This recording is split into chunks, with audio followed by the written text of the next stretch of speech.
nos acompaña el licenciado Wilmer Durán, quien nos va a comentar un poco sobre el 25 de noviembre que se conmemora el Día a la No Violencia a la Mujer. Wilmer, bienvenido. Muchas gracias, un saludo a la audiencia de Santa Isabel, siempre un gusto desde el Consejo de Protección de Derechos poder estar acá, compartir este espacio que también es de reflexión, a veces es educativo, nos permite conocer, poder llegar con los varios enfoques, sobre todo el enfoque de género, el enfoque de no violencia. Todavía nos queda una tarea grande cuando hablamos de indicadores bastante elevados de maltrato, ¿no?, de violencia contra la mujer. Justamente la conmemoración del 25 de noviembre tiene una historia, ¿no?, una historia bastante de un proceso largo.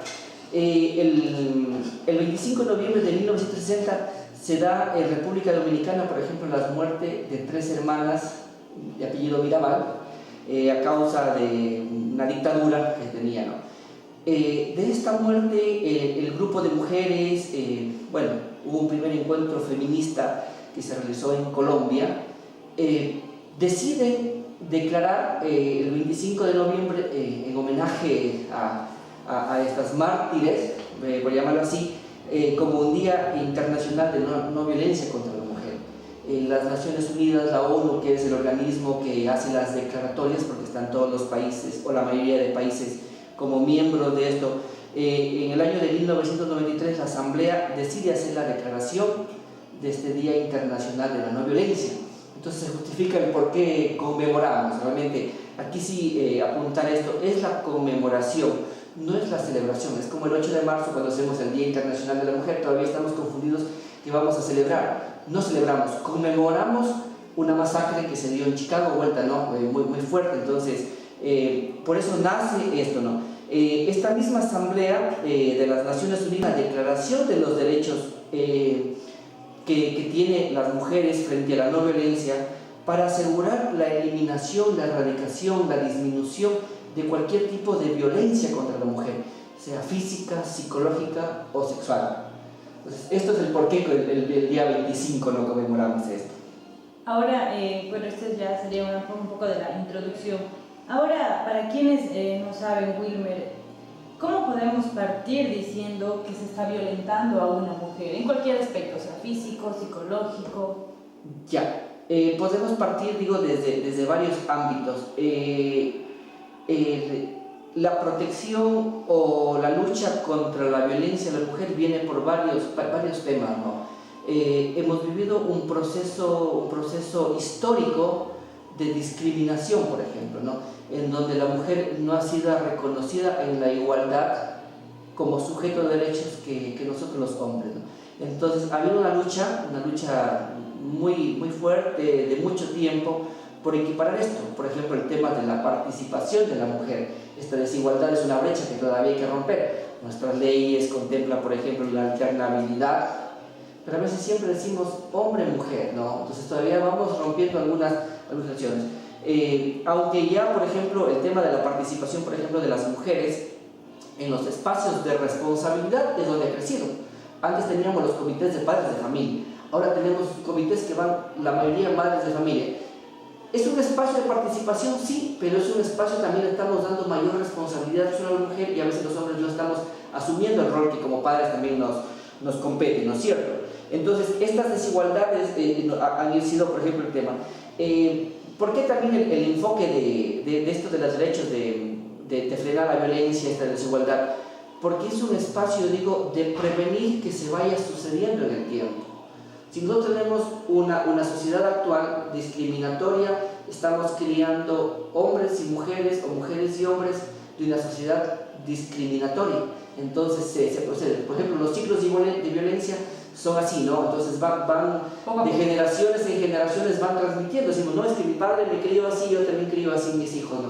Entonces la idea es romper, por ejemplo, esto. Hay algunos datos del Ecuador que me gustaría compartir también con la teleaudiencia. Por ejemplo, nos hablan de que el 60.6% de las mujeres en el Ecuador han vivido algún tipo de violencia. Es decir, más de la mitad de las mujeres, 6 de cada 10, están viviendo algún tipo de violencia en el país, ¿no es cierto? Y a veces nosotros decimos, no, es que la violencia todavía está en el campo y ya en lo urbano. No, Las estadísticas nos dicen que, por ejemplo, en la zona urbana son del 61.4% y en la rural del 58.7%. En el área urbana estamos viviendo más violencia, sino que a veces está más camuflada frente al qué dirán, frente a los prejuicios sociales, no la estamos dando a conocer. Entonces, por ejemplo, ¿no? Algunos datos, algunos apuntes. Por ejemplo, nos dice también que el 90% de las mujeres que han sufrido violencia son por parte de su pareja, ¿no es cierto? Decimos, con quién la mujer decide tener una vida de amor, de cariño, de hogar, es de quien recibe a veces el tipo de violencia, ¿no es cierto? Entonces, por ejemplo, dentro de ese 90%, un 54.9% no piensa separarse de esa pareja. Decimos, va a vivir soportando estos índices de violencia que todavía se dan. Por ejemplo, ahí nos habla también un tema duro, ¿no es cierto? Que de 8 de cada 10 mujeres que se han divorciado, por ejemplo, es porque han vivido algún tipo de violencia. Acá debemos trabajar alguna situación que a veces tenemos que prevenir. Por ejemplo, la edad en la que logramos o la mujer logra tener una pareja sentimental con la que ya entra a convivir por varios motivos de unión libre, matrimonio o lo que sea, ¿no? Entonces, por ejemplo, nos dicen que las mujeres que se han unido por primera vez entre 16 y 20 años son las que mayor violencia han vivido, el 70.5%. Las de 21 a 25 bajan al 69.2%. Y las que van de 26 a 30 años que se casaron, la violencia va bajando al 51%. ¿Esto qué se debe? ¿Qué nos da como reflexión? Es decir, que a veces, yo digo, a temprana edad no logramos conocer bien a nuestra pareja. O a veces son parejas de jóvenes que todavía no han logrado una madurez psicológica. Puede también ser la dependencia económica, ¿no es cierto? Pero, por ejemplo, no han logrado. Y a veces, como me fui de casa, dejé de estudiar, por no decir que mis padres tenían la razón, soporto estos rasgos de violencia. 2, el hecho de que económicamente no puedo ser autodependiente. Una mujer que se casa entre los 26 y 30 años, por lo general a veces llega a tener su título, llega a tener su trabajo. Es decir, si tienen hijos fruto de esta unión, dice, bueno, hasta aquí, pone un alto, frena la violencia, dice, voy con mi fruto, con mi trabajo, a criar, a educar a mi hijo, está en la condición de presentar una demanda de alimentos y todo eso, ¿no? Entonces, son las condiciones que nos dan. Yo creo que esto es un llamado a las jóvenes, les digo, a pensar bien el momento en el que logramos tener una pareja. A los papitos, a las mamitas, de cómo también ir a nuestros hijos orientando a que hay momento para todo.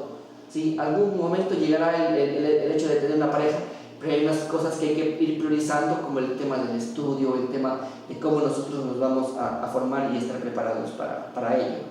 Ahora, usted me preguntaba, decimos, bueno, ¿cuáles son esas principales formas de violencia que hay, ¿no? El Código Integral Penal, que está todavía fresco, todavía no se lo conoce mucho, por ejemplo, contempla algunos tipos de violencia. Básicamente está la violencia física, la violencia psicológica y la violencia sexual. Pero también creó una nueva, o lo reconoce, la muerte de la mujer por causa de un cónyuge, de una persona con la que el resultado de una relación sentimental, ¿no es cierto?, se da la muerte, que lo llama el femicidio. Entonces ya logra tipificar en este código, por ejemplo, el femicidio, y lo aplica a penas privativas de libertad de 22 a 26 años, ¿no es cierto? Y considera también, por ejemplo, algunas agravantes. Por ejemplo, dice, si la muerte de la mujer se da frente a los hijos e hijas, la pena será la máxima, es decir, los 26 años. Es una de las formas de violencia, ¿no?, que tenemos contra la mujer. Nosotros, por ejemplo, como consejo, conjuntamente con la Junta, la Función Judicial, la Fiscalía, estamos preocupados en trabajar una ruta de prevención de violencia. ¿Desde qué enfoque? 1, desde la sensibilización; 2, desde el conocimiento; y 3, desde advertir también, ¿cierto? Decimos, a veces cuando no conocemos la ley decimos, bueno, desde ese ámbito yo actúo, pero queremos, por ejemplo, que la gente conozca eso, ¿no? Entonces aquí, por ejemplo, solo para hacerle un pequeño enfoque, ¿no? En este que quisiéramos trabajar un afiche, en este momento este documento se encuentra en revisión del señor fiscal, de la señora jueza, de la Junta, como les comentaba, ¿no es cierto? ¿Qué queremos, por ejemplo, aquí enfocar? ¿No es cierto? Decimos, ahora el código tipifica, por ejemplo, el tema de la violencia contra la mujer y los miembros del núcleo de la familia, ¿no? Aquí están los núcleos de la familia, que son sus padres, sus suegros, ¿no es cierto? Que son sus hermanas, sus cuñados, cuñadas, pero están todos sus hijos, ¿no es cierto? Sí, y también está el cónyuge como parte de este núcleo. Entonces la violencia psicológica, por ejemplo, habla de la perturbación, de amenazas, de manipulación, del chantaje, ¿no es cierto? En cuanto a la violencia psicológica, esto puede darse también por parte del cónyuge, pero también se puede definir como violencia psicológica. De pronto, en las redes sociales está circulando muchos videos de personas que acosan a chicas en la calle y que, según estadísticas, 8 de cada 10 mujeres tienen más miedo a ese tipo de acoso en las calles que a un robo. ¿También es violencia psicológica en este caso? Claro, también estaría dentro del hostigamiento, por ejemplo, que puede ejercer una persona, y también hay otros que están, por ejemplo, ya tipificados en el tema de los delitos sexuales, porque lo que se da, por ejemplo, en el tema de las redes sociales, a veces está orientado hacia algún tipo de explotación sexual, ¿no es cierto? Quiere decir que estas cosas que están tipificadas aquí están consideradas como delitos. Es decir, tienen penas privativas de libertad. Por ejemplo, todas estas cosas, ¿no es cierto? La violencia física es causar lesiones. Es cuando yo ya hiero a una persona y estas heridas, estos golpes, generan una imposibilidad que son más de 3 días. Luego voy a explicar por qué más de 3 días, ¿no? Porque hay otra vez. Y la violencia sexual está frente a las relaciones sexuales obligadas o prácticas análogas que a veces se dan en el tipo de las relaciones. Por ejemplo, en el tema de violencia física, dice, si por golpes, heridas o lesiones causa incapacidad menor a 3 días, la pena va de 7 a 30 días de libertad, ¿no es cierto? Puede ser acá. Pero si la incapacidad genera más de 3 días, ya la pena va de 1 a 3 meses, ¿no es cierto? Si provoca una enfermedad grave o disminuciones de sus facultades físicas o mentales, mire, va aumentando, las penas van de 3, 5 hasta 7 años.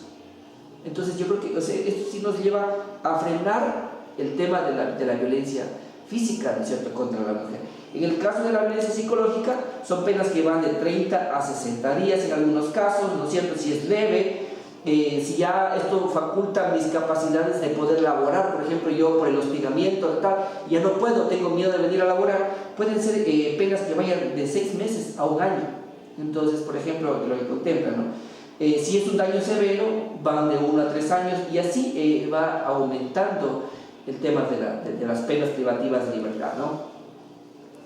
En cuanto a lo que es lo de la violencia psicológica, de pronto muchas personas podrán decir que sufren de ese tipo de violencia, pero en algunos casos es muy difícil confirmar. ¿Cómo se debe actuar en esos casos? A ver, por ejemplo, cuando son niñas o adolescentes, las víctimas, por ejemplo, ahí el proceso debe presentarse en la Junta de Protección de Derechos, ¿no es cierto? Los compañeros de la Junta, por ejemplo, tienen un proceso de investigación. Por ejemplo, ¿qué es lo que voy a pedir yo para determinar si hay una vulneración psicológica? Justamente una valoración psicológica.